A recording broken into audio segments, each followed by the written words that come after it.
Hey, what's up and welcome back. Today we're going to be getting into the blow dry breakdown.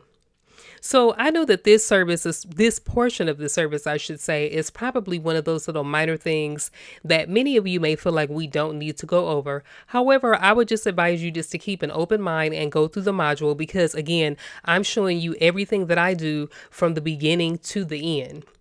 I would just like to quickly recap what we've gone over thus far before we get into the demonstration video. So first, evaluate. Evaluating your products will help you keep an active account of what products work best on the various hair types.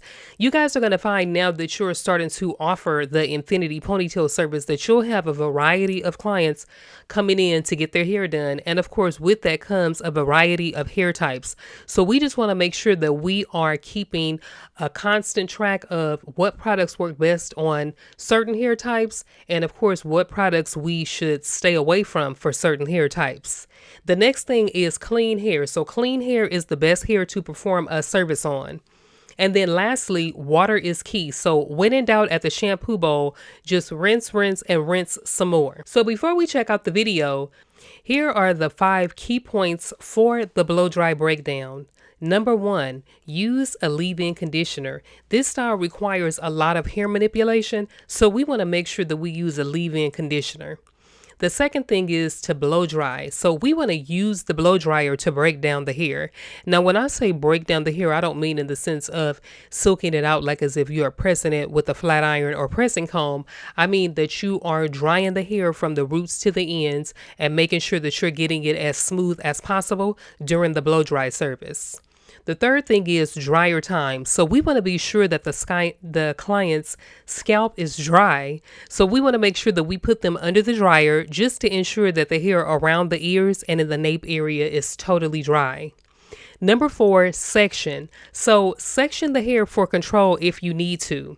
If you find that after watching the demonstration video of how I blow dry might be a little too complicated for you, or maybe your client's hair is just too thick in order for you to have that type of control, then by all means, be sure to section the hair off as you're blow drying it. The last thing that's a key point that I want to get into, and I want to make sure that I bring this one home, and that is smoke in the air. So if you are blow drying your client's hair and the salon space or your suite is filling up with smoke and there's a ton of smoke coming off of the client's hair, that means that there is still product left, and it means that it's time to stop and re-shampoo. So let's go ahead and check out the blow dry video. As I stated in the module, I do like to condition my client's hair with the leave-in conditioner before blow drying. I find that it helps with detangling, and it also helps with protecting the hair because we are going to be doing heat work with pressing, and then of course in this step with the blow dryer. So I don't section my client's hair off. I just use the comb from the blow dryer and my left hand to section the hair off without using clips. And I'm going to start blow drying from the ends and working my way up to the roots, making sure that I'm blow drying the roots and getting the hair as smooth as possible. My blow dryer comb is actually permanently attached to the blow dryer, so it's very easy for me to manipulate it and use it like how I would part hair with a comb. Now I'm going to be parting the hair in diagonal partings and moving the hair that I'm not blow drying out of the way, and then of course again working from the ends and working my way up to the roots. The reason why I like to do the diagonal parts is because what ends up happening is each time that you part out a new section, it's going to overlap the previous section.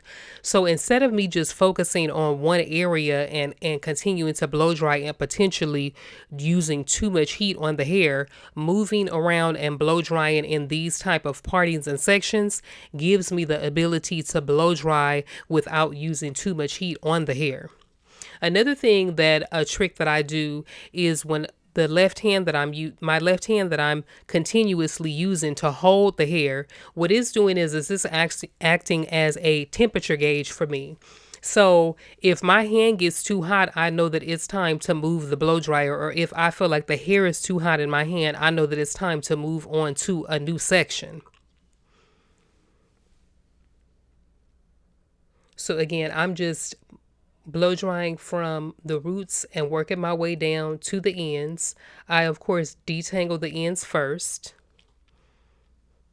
And again, you can see my parting there. It's not like it's a straight crisp part like it would be if you were using a comb, but I am parting out a section and then blow drying that hair before I move on to the next. And they're going to be in a somewhat diagonal direction.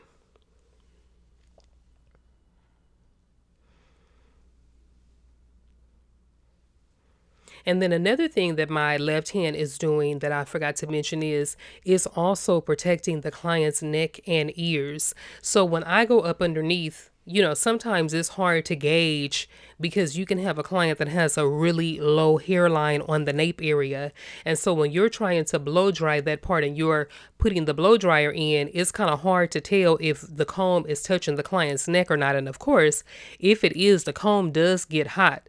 And so I want to make sure that I'm not touching my clients, their bare neck or their ears with the comb of the blow dryer. And my left hand is my guide and helps me to not do that. It prevents me from doing that.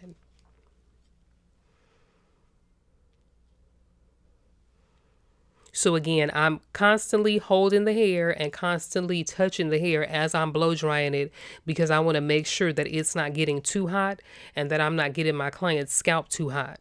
So it helps me to kind of keep moving and to move fairly quickly through the entire head to get it dry. Now, believe it or not, this video I actually did not cut.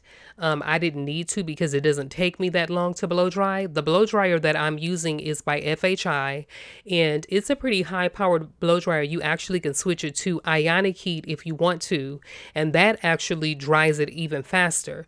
So most of my blow dries take anywhere from 5 to 10 minutes, of course, depending on the length and the texture of the hair. The next thing that I want to highlight is that you can see that I don't have any of the hair just plopped over in the client's face and there's no water running down. And that's because I made sure to towel dry the hair before I actually brought them over to my station. And then another thing is by parting the hair and sectioning it out, you can control where the hair is going to be falling down. So I know my personal preference when I'm getting my hair done, I hate to have hair just kind of sitting in my face. It makes your nose itch and it just kind of feels like, oh, I want to get this out of the way. Like the clients are more tempted to move it out of the way.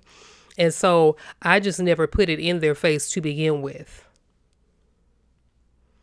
Lastly, what I'm doing is I'm just going around the perimeter. So remember I stated that I don't get the blow dryer too close to the ears as I'm going down when I'm initially blow drying the hair. I'll use my hand as a guide to stay away from that area so that I don't snag the ear with the blow dryer or, put the comb on there and the comb is too hot. So the last thing that I do is I just go around the perimeter, making sure that that hair is smoothed out and dried. And then the last thing that I'm going to do is I'm going to make sure that I put them under the dryer.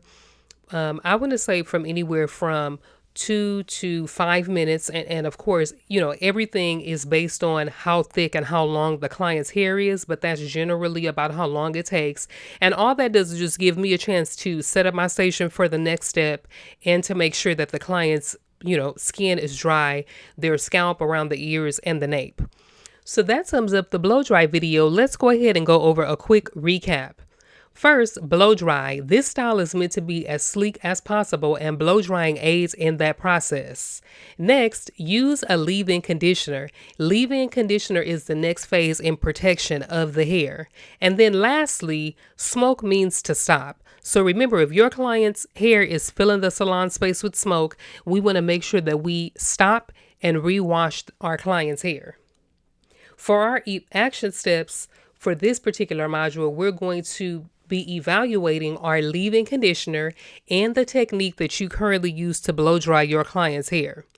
And then the next thing is we're going to practice. So if your method of blow drying isn't actually breaking the hair down, you want to go ahead and apply the method used in the video today. Okay, so make sure that you guys practice, and I'll see you in the next one.